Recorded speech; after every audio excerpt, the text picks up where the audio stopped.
tempête afin de satisfaire la plénitude de la vie des Walo Walo. Ils nous suivent dans la grande case du Conseil des sages. Nous y entrerons toutes et y mettrons le feu. Debout mes sœurs, puisqu'il n'y a pas d'autre issue, mourons en dignes femmes du Walo.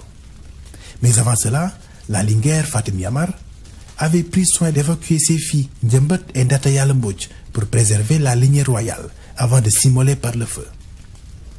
Ndataya et Ndjembet finiront par gouverner le royaume du Walo, mais ceci est une autre histoire. Devant mes ancêtres, je jure que le Walo ne tombera jamais sans combattre.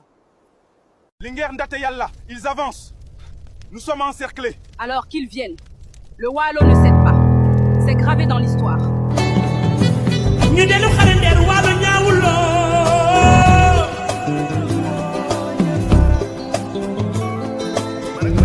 Devant mes ancêtres, je jure que le Walo ne tombera jamais sans combattre. Linguère Ndataya, ils avancent. Nous sommes encerclés. Alors qu'ils viennent. Le Walo ne cède pas. C'est gravé dans l'histoire. Agricoles, couteaux de cuisine et bâtons. Elles se sont organisées en une unité défensive, prêtes à se battre pour leur liberté. Elles savaient que les chances étaient ampliées contre elles, mais leur courage brûlait avec éclat. Leur unité était leur force. Les Trarzas, s'attendant à une victoire facile, ont rencontré une résistance acharnée. Les femmes de Nder se sont battues avec une bravoure sans précédent, leur courage alimenté par le désespoir et l'amour pour leur patrie. Elles ont défendu leur ville avec chaque once de leur force, leurs cris de défi résonnant à travers le champ de bataille. Cependant, les femmes de Nder étaient largement en infériorité numérique et surclassées. Elles savaient qu'elles ne pouvaient pas gagner une bataille conventionnelle. Alors, elles ont pris une décision d'un sacrifice extraordinaire.